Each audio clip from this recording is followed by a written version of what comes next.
Ethel or Fern, which was it, mentioned that I'm single. People ask me, why I'm single. I tell them I grew up listening to those songs.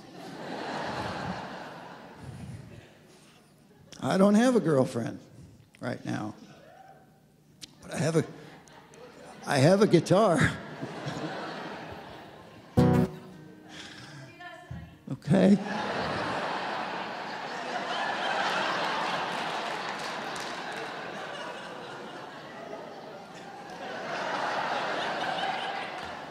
Can we make it a package deal?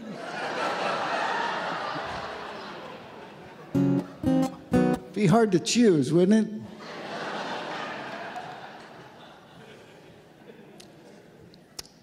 Anyway, I wanted to tell you about this guitar because I love this guitar, and I've had it for a little while now. But before I had this guitar, I had another guitar that I really liked a lot, and it was beautiful. It was maple, so it had this beautiful blonde finish.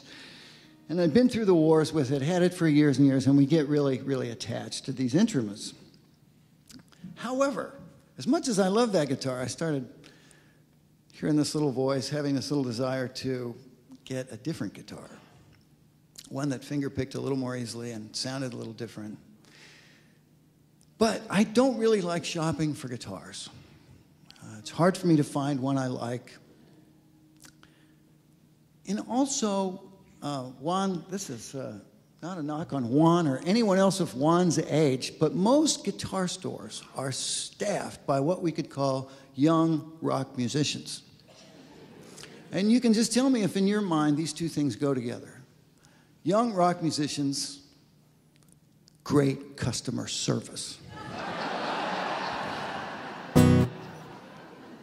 Not always, So anyway, the point is I'm putting this off. I want a new guitar, but I'm putting it off, not doing anything about it until fate intervenes in the Honolulu airport in the form of this woman I will affectionately call Attila, the gate agent. Now, I had my guitar in my gig bag, which goes over my shoulder. It's a soft, light little case. Now, doesn't it just go right overhead in the ladies? You were flight attendants. You were air hostesses. No problem, right? It fits overhead. It goes in the closet. I've been carrying it on every week for years. And I'm walking up to the gate in Honolulu, and Attila points at me. I'm like 15 feet away from her. And she points at me in this loud voice, and she says, "That is not going on the plane with you."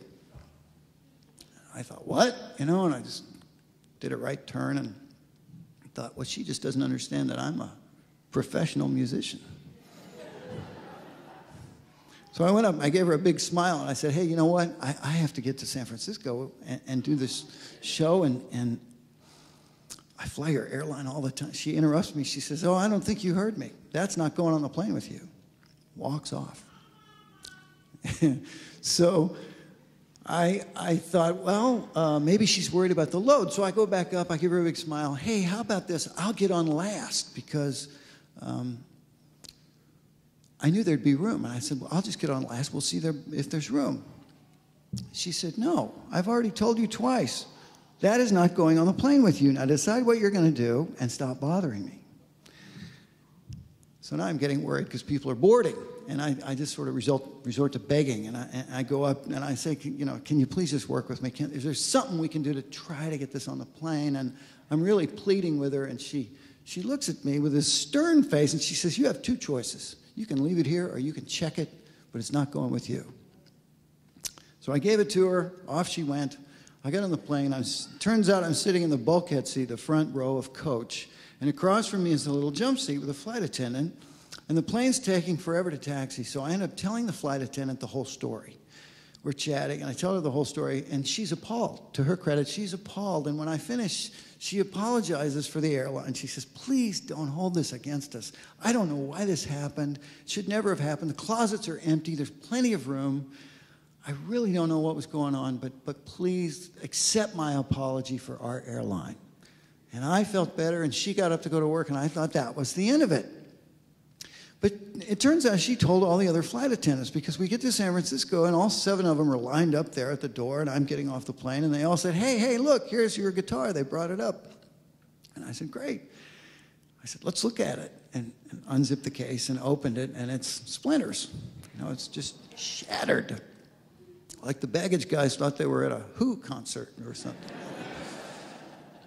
So I felt bad, and the flight attendants felt bad. They marched me down to baggage service, and they said, this guy got a bad deal, and we think you need to make it right, and here's our names. And then they left because it was midnight, and they had to go to work the next day. So I'm in the bowels of the San Francisco airport at midnight with nobody around except this girl across the counter who looks 12, maybe. And she looks up at me with this sweet face, and she says, I can't help you. I only work here. I'm 18. I don't have any authority. I can't help you. You can come back in the morning and talk to the manager at 9 a.m. But I should tell you that we have a strict company policy that we never compensate for musical instruments. It's a really strict policy. You should know that before you come back, but you're welcome to come back. So I left, went to where I was spending the night. Tried unsuccessfully to get to sleep. I mean, my feelings for Attila were not something I could share with you outside of group therapy. And you know how when you're that angry, you just can't go to sleep. And so I got up in the morning wasted from that anger, that exhaustion, driving out to the airport. And I was so tired. I was so frustrated. And I just prayed. I just said, God, I don't even care what happens. I just want to be calm. I just want to be free of this. Just whatever. Just help me be calm. And it worked. By the time I got there, I was calm. The manager was there. She sat down. I had the names of everybody. She listened to the whole story. She didn't say a word. She just got up and left, came back 10 minutes later with another woman, even higher manager, and they said, look, we have a strict policy here. We don't compensate for musical instruments. And I said, I know. And they said, well, we've talked about this, and we think we should buy you a new guitar. I said, really? And they said, yep, just find one you like, and we'll pay for it.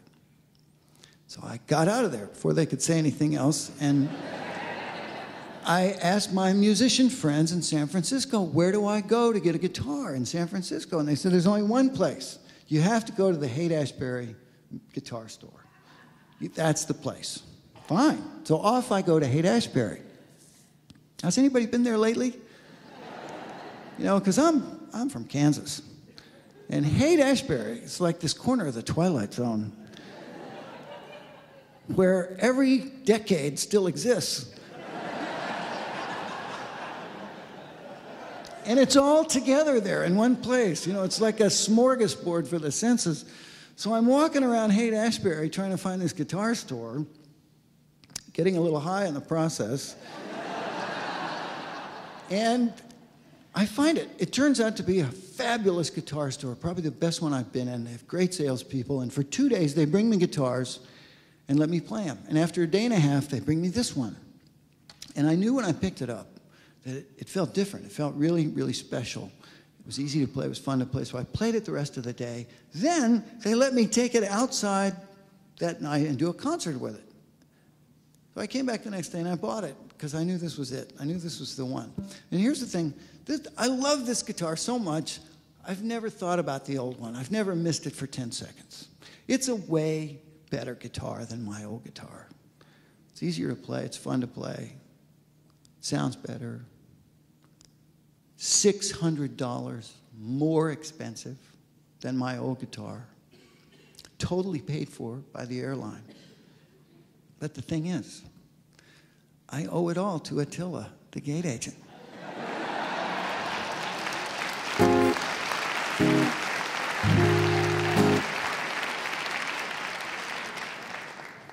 You just never know who's going to turn out to be an angel in your life. They might not look like it.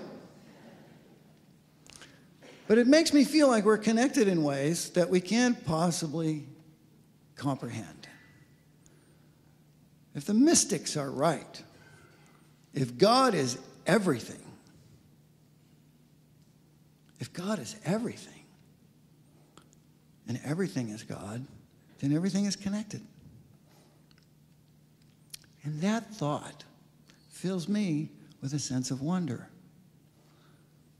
And I think wonder's the key word. What the best scientists and the best mystics have in common is a sense of wonder at the workings of the universe.